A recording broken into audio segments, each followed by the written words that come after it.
to the Maximize Business Value podcast. This podcast is brought to you by Mastery Partners, where our mission is to equip business owners to maximize business value so they can transition their business on their terms. Our mission was born from the lessons we've learned from over 100 business transactions, which fuels our desire to share our experiences and wisdom so you can succeed. Now here's your host, CEO of Mastery Partners, Tom Bronson. Hi, this is Tom Bronson, and welcome to Maximize Business Value, a podcast for business owners who are passionate about building long-term sustainable value in your business. In this episode, I'd like to welcome our guest, Bob Gibbons, principal at REATA, which is an acronym for Real Estate Advisors and Tenant Advocates. You'll learn more about that in a few minutes. I actually got to know Bob when he invited me to be a guest on his former radio show, the Next Level radio show on iHeartRadio. Bob now hosts a podcast called Confessions of a Recovering Landlord. You should check it out. I've really gotten to know Bob through Business Navigators, a servant leadership organization based here in Dallas. What a surprise. If you're a regular listener, you know I bring folks on from Business Navigators a lot because it's really a great organization and has a lot of servant leaders in it.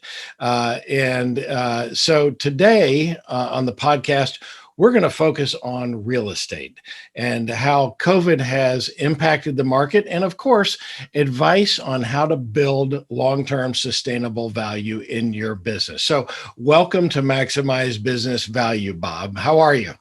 Great. Thanks, Tom. Appreciate you having me on your show today. I'm glad to have you. The tables have turned a little bit. Now I'm going to be the interviewer. So no zingers, all right?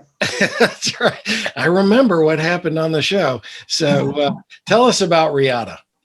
So REATA, as you mentioned, is an acronym for Real Estate Advisors and Tenant Advocates. So it's REATA Commercial Realty. And so we are what's known as a tenant advisory firm. We only represent the users of real estate, and more specifically, those companies and nonprofits that use office buildings and warehouses. We don't work with people in shopping centers. We don't deal with people in multifamily apartments. We're only specializing on office and warehouse. And we do medical, by the way, because medical is kind of a subsidiary of office. So office, warehouse, medical. And so we're only representing them. We never represent landlords. I did represent landlords for 20 years. I now only represent the user, the tenant, whether they want to buy a building or whether they want to lease a building. So I didn't realize that you could be that specialized in commercial real estate. Are there people who actually represent landlords only? Yes. In fact, in commercial real estate, in a large market like the Dallas-Fort Worth area, you pretty much have to specialize. It's hard to convince a client that they should use a generalist because generalists are trying to be everything to everybody, and therefore they're not a specialist at anything. And so that's a bad idea to use somebody who's not a specialist. If you go to a small market, let's say you wanted to go to, say, Little Rock or Amarillo, in those cases, people have to be more generalists because there's just not a big enough market for them to specialize and make a living. Yeah, I get it. So a big market like DFW or Chicago or New York, They're going to have to specialize because there's so much out there, right? That's interesting. So what is your background and why did you decide to become a tenant rep from being a landlord rep? Well, my background was that I started in commercial real estate when I was still in college. I was getting my BBA in business finance at University of Texas, Arlington. And I'd been building cabinets for houses, and I was really tired of that. And I wanted something that was more business oriented. So I went to the student employment office, and I got this before the internet. So we had little 3x5 cards on the window, and I saw one that said market research analyst. And I thought, wow, that sounds interesting or, impressive anyway. And I had no clue what it meant. And I went and did the interview, and it turns out I was a sidekick for a one-man real estate office, which was a subsidiary of a Belgian investment company. And I got the job making $5 an hour. And 37 years later, I'm making $5.50 an hour. So the rewards are clearly there. So you've gone up 10% in 35 years. That's exactly. How could you fault that for a great career, right? But for the first 20 years, I really only represented landlords. I did some general brokerage. We did land assembly. We managed a bunch of property around the farmers market back before all the new development that's there today was there. Did a lot of demolition. This is in the 80s. So we thought, we were going to be building these giant high-rise office buildings. And of course, that was the bad market timing. So that never happened. And so I left that company and the Belgian company. I stayed with them for 4.5 years. Even after college, I stayed with them. Went to another company called Prentice Properties, which has been acquired and is owned by somebody else now. It's not under that name. And I was doing property management. So I was managing high-rise office buildings based in Dallas most of the time, although I did live in LA for a while and in Austin. Had properties that I was responsible for from San Antonio to Milwaukee. And then I left them and became what's known as an asset manager. So the asset manager is the person who has overall responsibility for the financial performance of a property. And I would have anywhere from 20 to 30 office buildings. That was my responsibility.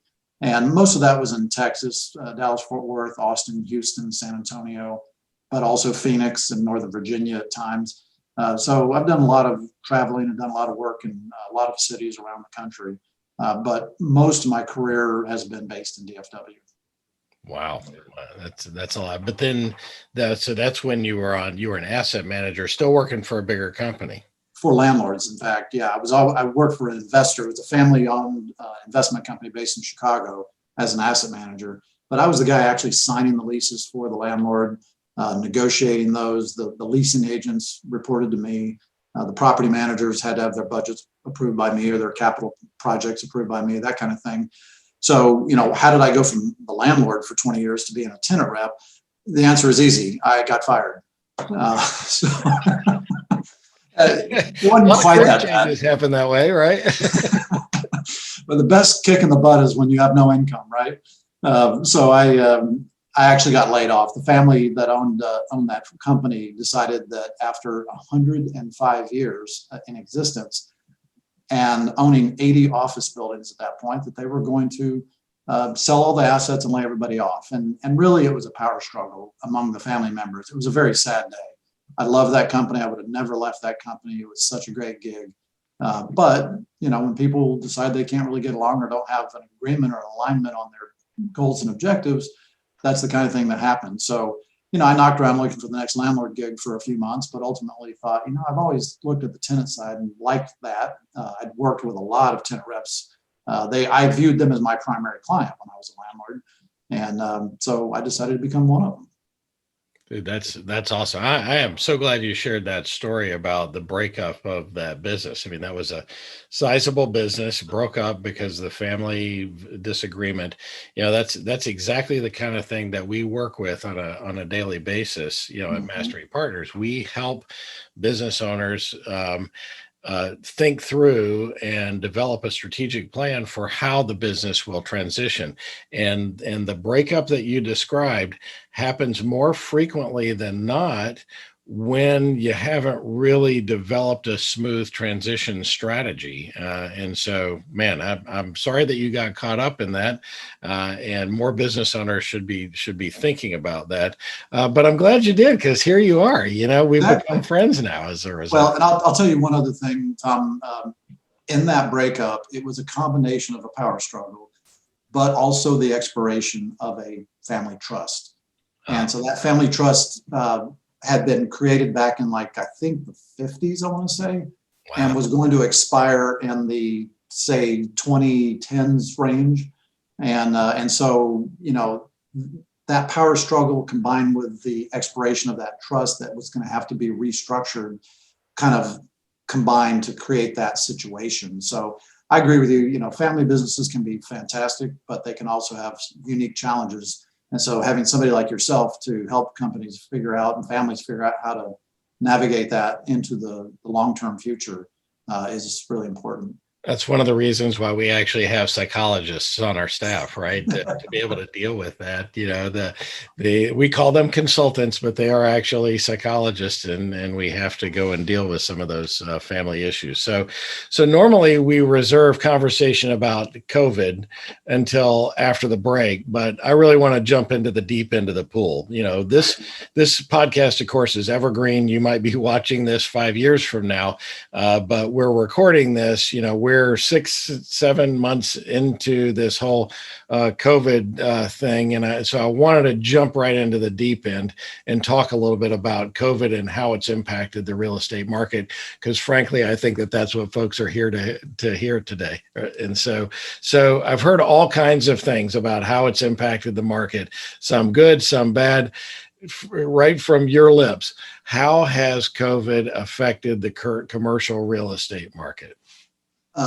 Inconsistently. Oh, good. So I'm hearing the truth both ways. Well, it really depends on the type of product you're talking about. So, for example, we don't work in multifamily apartments, like I said, but those are doing great. As far as from an investment standpoint, a lot of people are still buying those. And anxious to do that, although in certain states there's a big problem. I was actually on a call this morning with a trade association group that I'm a member of, and one of the guys that does apartment sales was telling us that in California there's a eviction moratorium. So basically that means that between now and the end of 2021, landlords cannot kick tenants out for not paying the rent.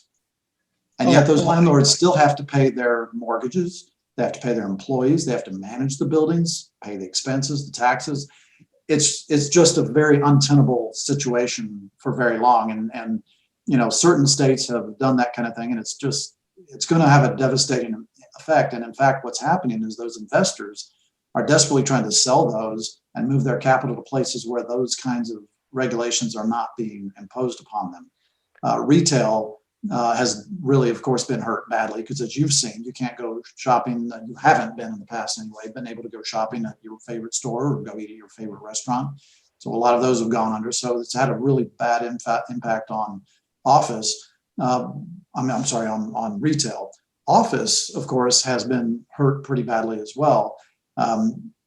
Not as badly as retail, because most landlords didn't shut down office buildings. You could still, at least in Texas, continue going to the office if you wanted to. And so tenants found themselves having to pay the rent still, even though they may have chosen not to go to the office. And so most companies are still not going to the office, and yet they're having to pay the rent. Most landlords were good about deferring the rent and not charging late payment penalties or interest on that. But ultimately, it was just a deferral of the rent, not a waiving of the rent. So they still had to pay it. So office has been hit pretty hard. In fact, since COVID started, the amount of sublease space that has come to market has doubled. And so we now have about 9 million square feet of sublease space available in DFW alone. It's no about kidding. 9 million square feet. That's just DFW. Countrywide, it's about 145 million square feet. Wow. So, and now, don't get me wrong, we always have sublease market space on the market because there's a company growing, there's a company deciding they want to move to another location. I mean, before COVID hit, we had, I think, 5 million square feet of sublease space available, 5 or 6, something like that. So we always have sublease space available, but the problem is that that's increased dramatically, while at the same time the demand for office space has fallen through the floor. And so we have this term called absorption.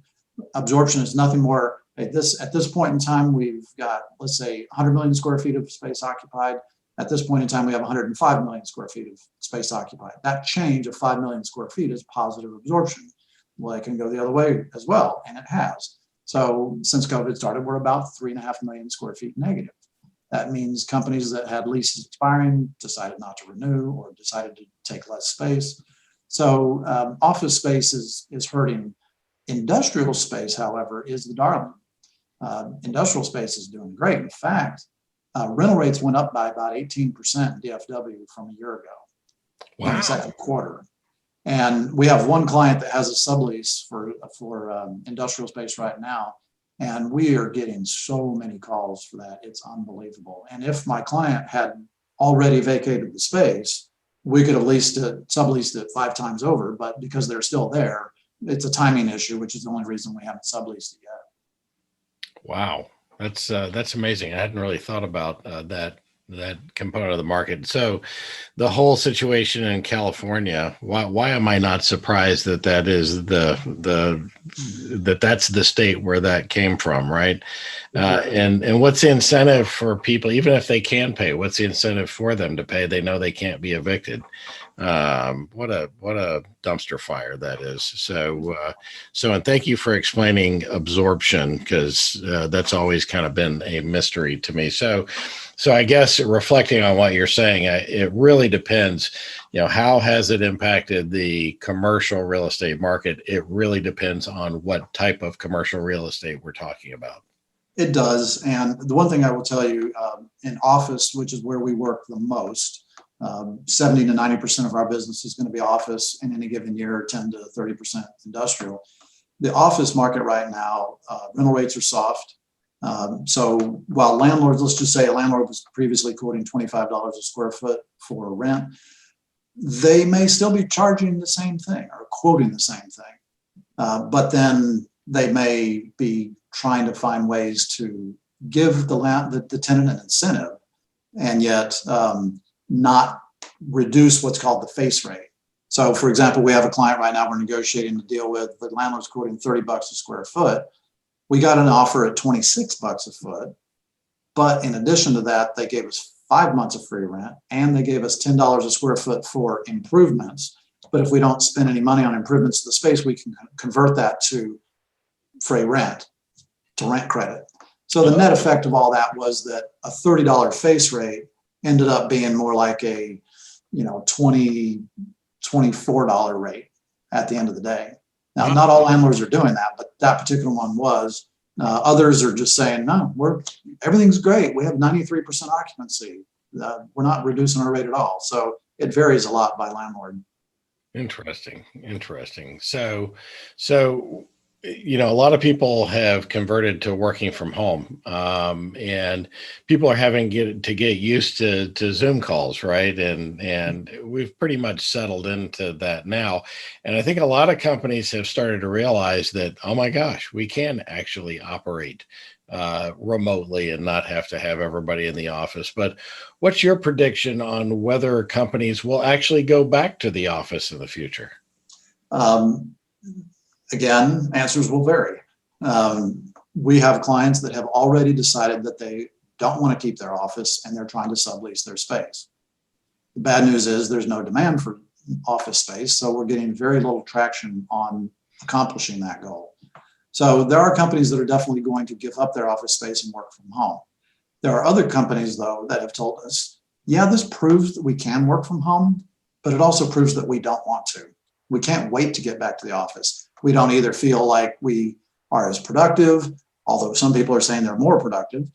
Some people are saying, you know what, we just miss being around our colleagues. We're lonely at home, or the situation at home is a problem. Let's say you have two spouses that are both working remotely, and you have one or more kids that are also going to school remotely, and a house that was not set up for that.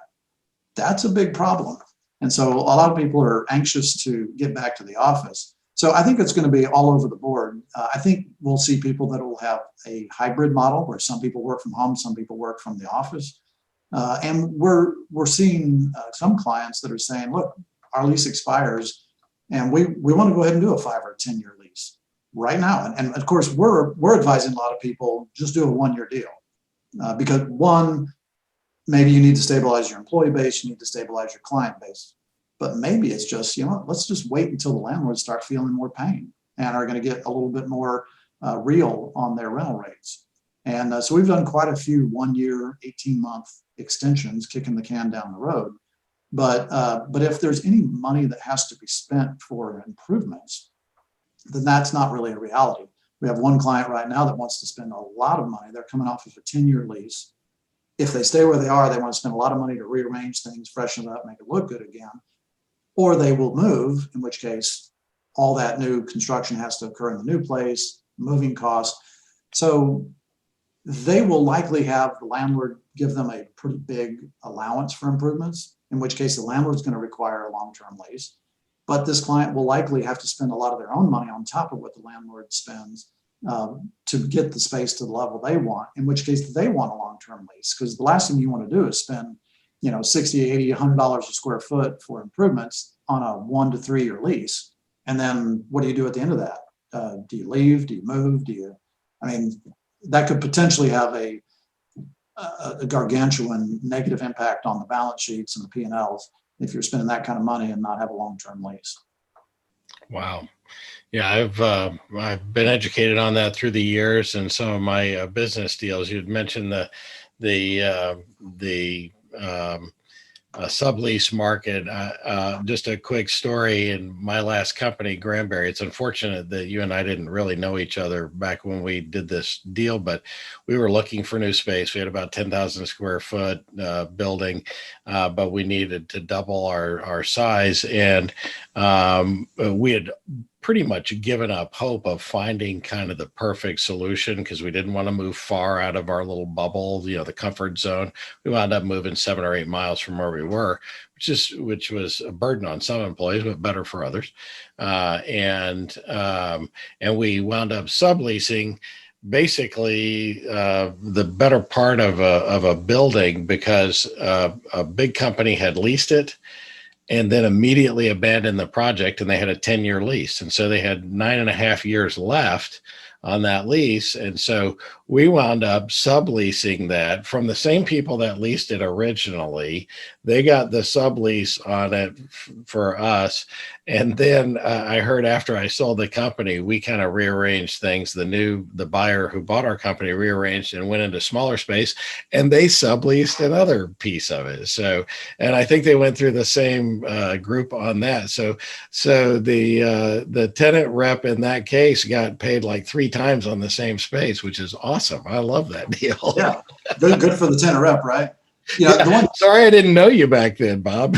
The one thing I will say though, Tom, is that we always start with the goals and objectives of the company. Just like when you have an engagement with a client, I'm sure you start with the corporation's overall goals and objectives. So we do the same thing. And we tell people, look, if your goals and objectives for the company can be satisfied by working from home, do so. Don't spend the overhead just for the fun of it. And, I've had clients that have said, whenever we start talking, and I say, well, do you have a lot of clients coming to your office? No, we don't have anybody coming to the office. I'm like, okay, then I'm not sure I understand. Why would you want to go in, let's say, uptown where you're going to spend anywhere from $40 to $60 a square foot when we could go into downtown or into Deep Ellum or in, whatever, Central Expressway for half the cost? And so the answer sometimes is, well, because I need that kind of a building to attract the kind of employee I want. Wow. Okay, fine. Or they say, you know what, because I can afford it and that's just what I want. The answer doesn't really matter to me. It's just I need to understand that and what the motivation is for the client, so then I can find the real estate that fits and helps to support and achieve those goals and objectives, instead of just going out and trying to find a real estate deal to do. You're probably going to do the wrong deal if that's where you start. So always start with the goals and objectives. That's brilliant. I like that. And you're right. That's how we operate. We try to define where it is they want to be, and then we can help them get there. Until we can actually extract that information from them, it's a random walk in the woods, right? Exactly. So that's perfect. What is your forecast for what's going to happen with rental rates in the near and relative, midterm? I think that for office and retail, they're going to go down. Which is why we're telling people to do the 1 year to 18-month extensions if they can, if the landlord will allow it. Some landlords won't. We've had 2 situations where we've asked for 1 year deals and the landlords have said, no, you got to do a 3 year deal. And in that case, we've gone back with a 18-month request, and the landlord said, fine, we'll do the 18-month, but it's going to be at a higher rate than if you do a 3 or 5 year deal. So flexibility costs money. Yeah. So if you want the flexibility, you may have to pay a little bit more in the interim. But if you have to pay an extra $1 a square foot, $1.50, do it. Because I believe rental rates are going to be lower than that. They're going to drop more than that over the next 12 to 18 months. And retail, I think that'll definitely come down as well, although we don't really work in retail. Industrial, it's not going to come down. It's probably going to go up. E-commerce is driving that like crazy. Depending on whose numbers you look at, for every $1 billion of additional e-commerce sales, there's another 125,000 square feet of space needed in the market. Wow. For industrial buildings. So there's a huge amount of demand for that. And God forbid you want to buy an industrial building.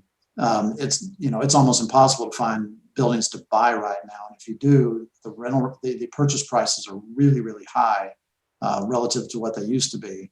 And so, while it's usually, and we may get to this later, it's usually more expensive to lease than to buy in the long run. People should try to buy if they can, but there's a lot of reasons why that may not be something that makes sense for the organization. Yeah, we're definitely going to touch on that after the break. But before the break, you've already hit on this, but I want to drive this point home a little bit. What advice would you give to business owners if they have a lease expiring in the next 12 to 18 months? When should they be talking about it, and what should they be doing? I would say if your lease expires in the next 6 months, try and do a 1-year deal, extending it beyond the end of the 6 month, expiration date. If it's farther in the future than that, however, I would just wait. Now, there's a time period in which, a window, which is sort of the sweet spot for when you can renegotiate with the landlord. You want to do it early enough to where you feel comfortable that you're not too far out in the future for the company goals and objectives to be clear. But you don't want to wait too long, because if you get too close to the end of the expiration date, then the landlord starts realizing you don't have time to move, especially if any construction is going to be necessary. So, it sort of depends on the size of the deal, the kind of company it is, maybe even the area they want to be in, et cetera. And so, I would say talk to your advisor, which you must have an advisor, first of all, of course. Hopefully that's us, but if it's not, have somebody that's an exclusive tenant representative representing you. Talk to them, figure out a strategy. Right now, what we're doing is we're telling clients, let's say you have a renewal option that requires 6 months notice to exercise. You don't want to exercise a renewal option right now. Let that date pass. Let the landlord get a little bit nervous, then go to them and start negotiating and see what they're willing to do. But you almost never want to exercise a renewal option in any market, but certainly not in this market. So at the end, you need to be negotiating that before kind of that 90-day mark. Is that what you're saying? And so if your lease expires in 90 days, you need to have been on it already. Is that right?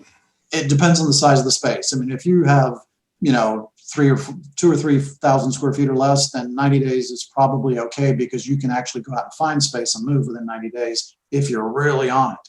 But the average deal, the average deal for under 10,000 square feet takes about 6 months under normal circumstances to find the space, to get a lease negotiated, to do any construction necessary, and to move in. So 6 months, and that's really being on your game. So only if you're small would I wait till 3 months. 6 months to 9 months, and depending on how big the space, like we're working with a client right now that's over 60,000 square feet. We're 15 months out from their expiration right now, and we're already working hard on it, because we know that the bigger the company, the more time it takes, the more levels that it has to go through approvals, and also just the construction process could take quite a long time. So to realistically put the landlord into the position of having to compete for their business instead of just assuming they're going to renew, we need to start early enough. And so it just really varies based on the client and the size of the client. I almost learned that lesson the hard way. One time, bought a business. We'd been in it. We actually bought the business from not the landlord, but the management company that was managing the space. And we had a decent relationship. We had basically taken over their lease, and then we had an option to renew, which we did, and we extended that for a year, and then we were getting toward the end of that, and I wanted to extend it again, but I was kind of lackadaisical about it, right? We're going to renew one more year. We were sort of getting squeezed in the space. It wasn't big space. I want to say that, gosh, at the time it was probably 3,000-4,000 square feet.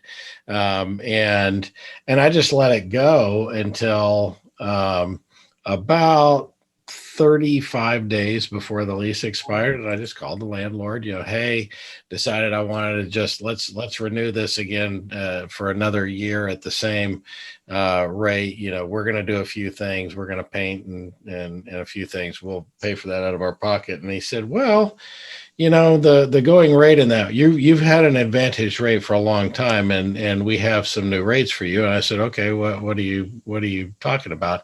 And he basically doubled my rates on the spot. And I said, well, look, I want to negotiate this, and let's come up with a strategy here. And he goes, well, if you want to stay in the building, that's going to be the rate. And of course, from his perspective, he had me bent over a barrel, right? And it pissed me off so much that on my way home that afternoon, I was driving through Grapevine. My office was in Louisville. I was driving through Grapevine, and a building that I hadn't paid any attention to before had a for lease sign on the side of the building with a telephone number. I literally punched it into my phone right then. I called it. It turned out to be the cell phone of the owner of the building. And I said, hey, I saw your building is for lease. I'd like to have a look. When can I do that? And he said, well, I'm here right now. I just whipped the car around, drove in, talked to the guy. He was easygoing, yes, and things we can do. We'll give you some improvement money, and I know you want to do some things and fix it up. It was not in great shape, and we literally signed a lease the next morning, and I had a 30-day clause in my lease. I gave notice on the 30th day to my old landlord. He felt like he had me over a barrel, but we literally negotiated that lease overnight, and we moved 3 weeks later. And did all the construction that needed to be done. But I learned my lesson. I realized that I needed to negotiate in advance of those things coming up. So we're talking with Bob Gibbons. He is a real estate expert and principal at REATA. Let's take a quick break. Back in 30 seconds. Every business will eventually transition, some internally to employees and managers, and some externally to third-party buyers. Mastery Partners equips business owners to maximize business value so they can transition their businesses on their terms using our 4-step process. We start with a snapshot of where your business is today. Then we help you understand where you want to be and design a custom strategy to get you there. Next, we help you execute that strategy with the assistance of our amazing resource network. And ultimately, you'll be able to transition your business on your terms. What are you waiting for? More time? More revenue? If you want to maximize your business value, it takes time. Now is that time. Get started today by checking us out at www.masterypartners.com or email us at info@masterypartners.com to learn more. We're back with Bob Gibbons, principal at REATA. That's Real Estate Advisors and Tenant Advocates. And we're talking about the current situation in commercial real estate. So before the break, we talked about rates in the current market. Let's change gears a little bit. I know many entrepreneurs who invest in commercial real estate for their own business. Are there advantages to owning your real estate versus leasing your real estate? Yeah, without a doubt. The first and foremost advantage is that usually when you look at it over the long term, it's cheaper to own than to buy. Now, we look at things very differently when we're looking at a building to buy versus lease for a user who's going to occupy the building than if it were a pure investor. So a pure investor is going to look at that and say, hey, we need a certain return on investment, and how much downtime are we going to have before the next tenant moves in, and how much money we're going to have to spend on improvements. And it's a whole different analysis. Whereas in corporate real estate, you're saying, all right, how much is it going to cost me to lease this building? How much is it going to cost me to buy the building? It's a cash flow out question.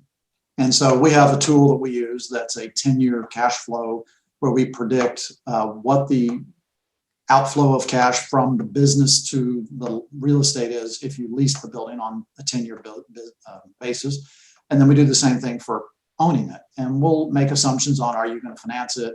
If so, how much you're putting down? What is the interest rate? I mean, a lot of things. Are you going to have to spend money for improvements? And we just run the numbers and just let the numbers tell us. And at the end of the spreadsheet, it says you can buy this building for X% of leasing it. And it's almost always 70%, 80%, 65%. So you're basically buying a building for 65% of the cost to lease it. Now, we ignore appreciation. And we do that intentionally because it's cheating if you add appreciation. Because, if you're going to say, yeah, this building's going to appreciate 5% per year, well, it's $1 million building, that's $50,000 a year. And that's just cheating, because over a 10-year period, that's $500,000. Well, it's always going to look like the best deal. But what if that appreciation doesn't occur? So we ignore appreciation. It's there if the tenant wants to play with that, and the client wants to play with that number and see what it is. If it 1, 2, 3% appreciation, fine. But it always makes it look too good. And you know what? We've seen times where the market actually goes the wrong direction and buildings fall in value. I've been in the business 37 years, so I'm currently in my 4th cycle of downturn in the economy and in real estate. And so, you don't want to assume that everything always goes up. And so that's one advantage, is the value. The outflow of cash is one thing. Secondly, you get to sort of dictate your own terms, if you will. You don't have to answer to a landlord that may want to try and increase the rent at some point in the future. The negative of that is that you have to manage your own building now. So it depends on the kind of building. In some cases, you're managing a lot of it anyway as the tenant, depending on the kind of property it is. So, there are definite advantages to it. There's one downside to it, though, that some people find, is that they'll say, well, I don't want to be in the business of owning real estate. I don't want to be a landlord. If they're growing quickly, they're going to say, well, I don't know how big I'm going to get. I don't want to buy and sort of be stuck in an ownership situation. That's kind of a misnomer, because if you own something, you can sell it anytime. Whereas if you're in lease, yeah, you can sublease it at any time, but that may take a while. And it could take a little while to sell, but my experience is that in most cases, you can sell it faster than you can sublease it. And so being stuck in an ownership situation is often not as big a deal as being stuck in a lease that you no longer need, like in the situation you were talking about with 9.5 years left on the lease. Right. That makes sense. It is complicated, and we typically advise our clients that want to own their real estate. I'm really glad to hear your model for that. That is a great way to look at it. I think the appreciation of the building, it can be misleading. So I agree with the process of leaving that out. We do typically always advise clients that own their real estate or want to own their real estate to set up a separate corporation or LLC to own the real estate and lease it back to the company. There are some tax advantages to that, but more importantly, you can separate the business from the real estate. When it comes time to actually transition the business, what if you have a buyer that doesn't want the real estate, that wants to buy the business and take it elsewhere? Well, then you still have an asset that you can sell and take another bite of the apple, right? Or sometimes you have a buyer that wants to buy, that specifically wants the real estate and the business. And so you can package it and have double transaction at the same time. But then there's kind of that third option of what you sort of touched on there. We actually have a client who buys a lot of real estate, develops the real estate for their own purpose. They put a business on that real estate, but then occasionally sell the land in order. So they buy a piece of land for, let's call it $1 million. The land value goes up in the area that they're in. They sell it for $2 million. That pays for not only that land, it pays off that land and the building that sits on it, but it also allows them to go out and buy more land and do the same thing. And so there's all kinds of creative things that you can do with real estate. And the other advantage in the scenario you just mentioned is that if they're only selling the land and they continue to own the building, they can get the depreciation on the building, but you can't get any depreciation on land. Right. So if they do it that way, now a lot of times you'll do what's called a sale leaseback, where the owner of the building, the business owner, and that also owns the building will sell property, the building and the land, and then lease it back. And it's basically a way to raise money. So maybe they can sell that on a bond equivalent yield, that we call it, where they basically say, if I can go out and borrow money through floating a bond at, 6%, that's what the return on investment that the buyer of the building is going to get in the form of a lease payment. So this is what Walmart does. This is what a lot of the buildings that you see that have somebody's name on the side, they don't actually own that building. Oh, yeah. Walmart will buy the land, they'll build the building, they'll sign a lease with themselves and then sell the building to an investor. It's mailbox money to the investor. They have absolutely no risk whatsoever, other than the risk of Walmart blowing up and not being able to pay the rent. Well, how worried are they of that? Not at all. So that trades at a very low percentage return on investment, cap rate we call it, whereas something that doesn't have Walmart credit is going to trade at a higher interest rate, therefore a lower cost. Right.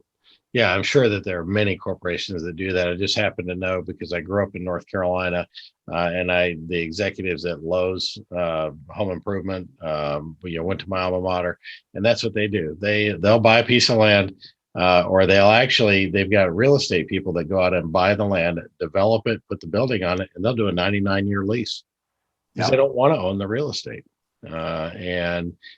which is an interesting thing, when you think about it. That blows my mind, but smart people have figured out that there are some advantages to doing that, and so I'll let them keep going to do that. I guess when we get to be Lowe's, then we'll do the same thing. I think the biggest issue there is, are you making more money as a return on equity in the business or in the real estate? And so a lot of reasons, one of the reasons why a lot of people don't want to buy is because they want to use that equity in the business to grow the business, because they're going to get a higher return on that than they will in real estate. The thing with Lowe's and Home Depot and such, they're making money on the real estate transaction because they're buying the land and developing the building. And let's say that whole thing costs $175 a square foot.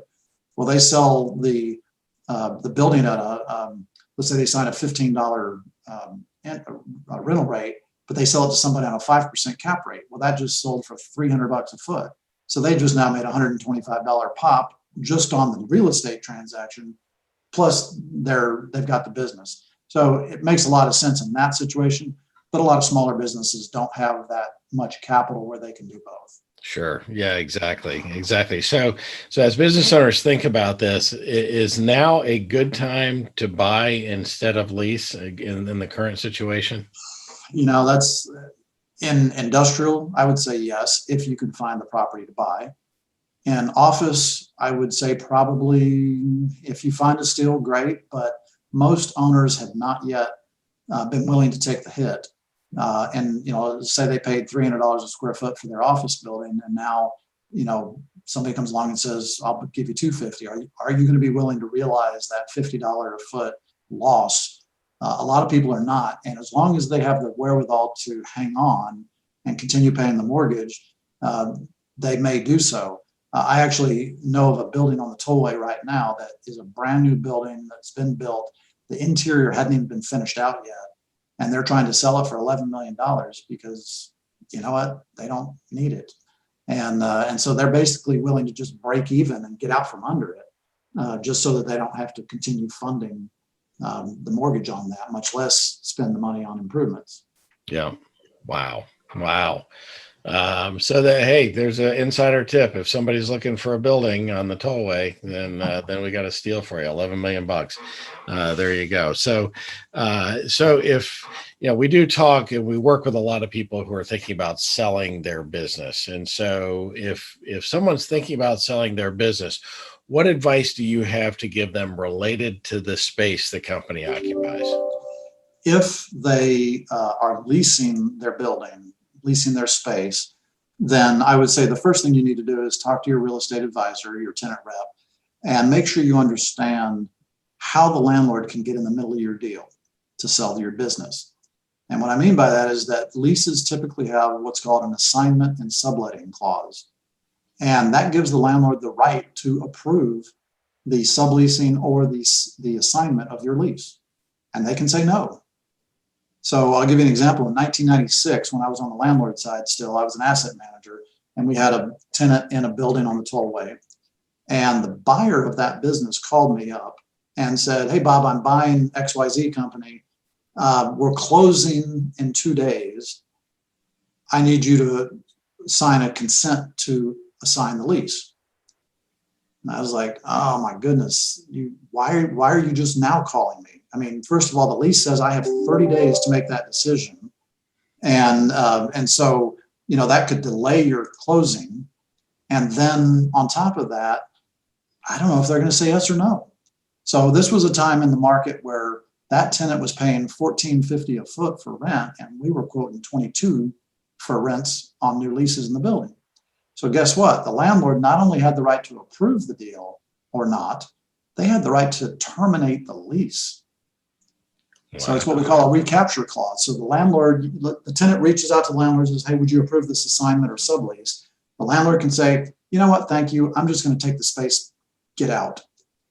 Wow. So in that case, that's what the landlord said. So I got to deliver that news. And the buyer was a savvy guy. He had some real estate experience. And he said, "All right, Bob, at what rental rate can I stay?" And of course, we anticipated that. So we had agreed that we were going to give him a discount. We weren't going to gig him totally. So $18.50 a foot. So an additional $4 a square foot per year remaining on the lease term. It was the equivalent of $60,000. And so he went to the seller of the business and said, "Hey, seller, this is your lease. You should have known about this. You should have anticipated this. We should have been talking to the landlord weeks and weeks ago. You're going to have to drop your purchase price by 60 grand or I'm not doing the deal." And he did it. Yep. So that was 60 grand right out of his pocket. Just the landlord reached in and grabbed that money. So, whenever we negotiate a lease, we're always trying to negotiate any kind of a recapture or termination option for the landlord out of the lease from the beginning. We don't want the landlord to ever have that right. But we can almost never negotiate out of a lease their ability to approve or reject a sublease or assignment. So make sure you're going to the landlord early, you're talking to them, letting them know what's coming, trying to give them as much information on the buying entity as possible if they're going to continue using the space.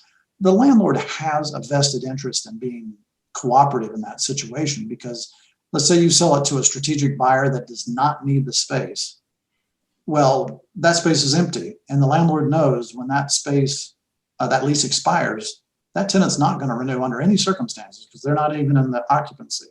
But if there's a tenant that's a buyer where they need to keep the space, well, the landlord wants to cooperate as much as possible because there's a chance that company is going to still need the space when the lease expires. And so helping the landlord make the decision early and conveniently, giving them all the information they need, financial information, et cetera, that's the number one and most important thing that you should do if you're thinking about selling your business. That is brilliant advice. I could not have delivered that any better myself because we deal with this kind of situation all the time. And although I've not heard of situations the way you described it, that makes perfectly good sense. And that even causes me to think, okay, in our process, that's something that's a little bit more granular. We need to dig deeper into those things as people are thinking about selling their business. So as we kind of start coming around the bend here to the final stretch, what sets REATA apart from other commercial real estate firms and tenant reps? Well, for one thing, we are purely tenant rep focused. We do not represent landlords ever. And so that eliminates conflicts of interest. Most of our competitors, especially the big companies that you see out there, they try to be all things to all people. And so there's some of them that will own the building themselves. They will have the management company that manages the building, the leasing company that leases the building, but they also have a tenant rep division. So they're representing tenants that are going into the building. They may have had a broker that bought or sold the building. They just have their hands in all pieces of this. And so at the end of the day, if you're the tenant or the owner or the whatever, you got to really ask yourself, is that really in my best interest? Do they have my best interest at heart? In our situation, we are purely tenant rep on every deal, every time. We never represent landlords. So you never have to ask yourself, when I show you 5 buildings and 3 of them are my listings, I'm going to get all the commission on 3 and only part of the commission on 2. Can you trust my advice? I don't think you should. So I think it's in tenants' best interest company's best interest to make sure they're aligned with an advisor who has no conflicts of interest ever, and not just on a particular situation. So that's one thing that differentiates us. But we have the added benefit of my 20 years experience on the landlord side, that I have that landlord experience. I understand how landlords think, how they make decisions, what motivates them. So you have the benefit of the landlord experience without the risk of the conflict of interest if I were to represent both parties. Awesome. So one last business question here, Bob. This podcast is all about maximizing business value. To you, if we had one opportunity here to give one piece of advice, what's the one most important thing you recommend to business owners that they do to build value in their business? Well, spend as little money as possible on rent or ownership of a building that you're going to occupy. I mean, real estate is a necessary evil that is required to accomplish business goals and objectives in many cases. That's all being reconsidered right now. So all I'm saying is that, don't spend more money than you have. So how can you best minimize that expense while maximizing the value and the return on investment from that?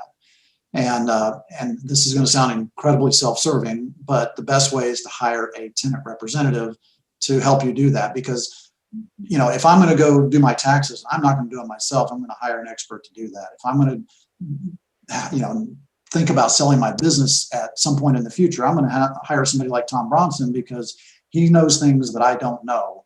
And so, hire experts that know things that you don't know, or that you don't have the time or desire to deal with. So, our job as a tenant rep is to save clients money, save them time, to give them expert advice. I mean, they typically sign a lease once every 5 years. The landlord is doing it thousands of times a year. So you're outgunned. Don't ever go into a negotiation where you're outgunned. Knowledge is power. Make sure you have knowledge on your side. And the best way to do that in real estate is to hire somebody who has that knowledge. And it's the same in a lot of other circumstances as well. So it's kind of like the attorney that represents himself has a fool for a client, right? And so same thing in real estate. Don't, go. It pays to have a professional out there. And frankly, I think for the most part, the fees that you get are fees that are paid by the landlord. So it does, sort of. And the only thing I'll say on that is that it's built into the rental rate or the purchase price. And who pays the rent or who pays the purchase price, the tenant or the buyer? Right. So most people will say, most of my competitors will say, I'm a free service. Well, no, I'm not. I get paid. I'm not doing it for free. I'm not a charity. But the tenant isn't paying it directly. But more importantly, if you don't use a broker, it's not like the landlord's going to give you that money back. And more importantly, they're probably going to charge you more. When I was a landlord, it was music to my ears when a tenant would come to me and say, hey, I want to renew my lease, and they're not using a broker. Right. I knew right away I could get 10 to 20% better deal for the landlord. Wow. Than if they were represented. Wow. Just because they didn't know the circumstances and the market conditions. That is great advice. Find professionals that can help you do that. So our longtime listeners know that I always ask a bonus question at the end, and I've been looking forward to this all day, Bob. So I can't wait to hear your answer. What personality trait has gotten you into the most trouble over the years? If I ask Jan, I'll bet I get a whole list of questions or answers to that. But what's the one? Being a smartass. I'm kind of sarcastic and playful, and if I'm not making fun of you, I don't like you. If I'm making fun of you, I like you. And it was kind of funny when I was 23 years old. I went on a business call with a guy who was 70. And before I even got back to the office, he had called my boss and said, what are you doing sending that snot-nosed kid down here to talk to me? And I was like, wait a minute. I thought it went well. I thought it was a great meeting. And my boss said, well, sometimes you can be a bit of a smartass. And I was really hurt by that. And I went home and I told Jan, because we were already married. I got married young. And I told Jan, and she goes, well, you can be kind of a smartass at times. It's one thing to know that you're a smart ass, but then you have to find out through your boss, and then your wife confirms it. Come on. I know. Some people don't learn. That's right.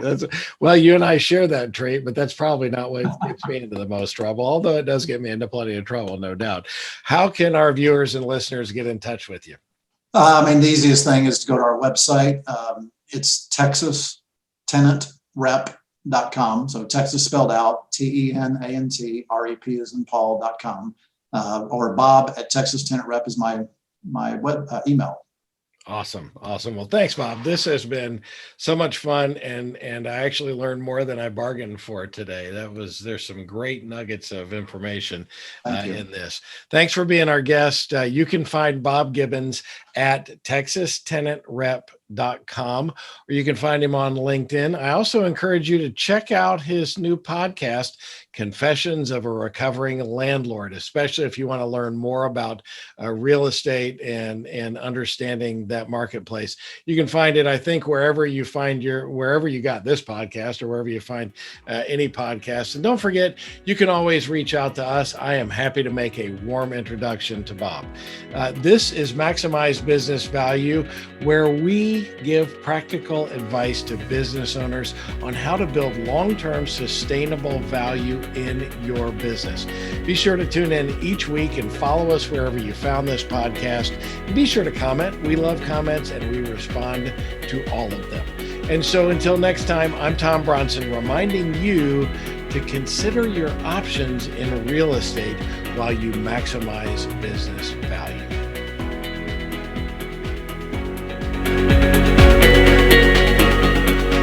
Thank you for tuning into the Maximize Business Value podcast with Tom Bronson. This podcast is brought to you by Mastery Partners, where our mission is to equip business owners to maximize business value so they can transition on their terms. Learn more on how to build long-term sustainable business value and get free value-building tools by visiting our website, www.masterypartners.com. That's master with a Y, masterypartners.com. Check it out.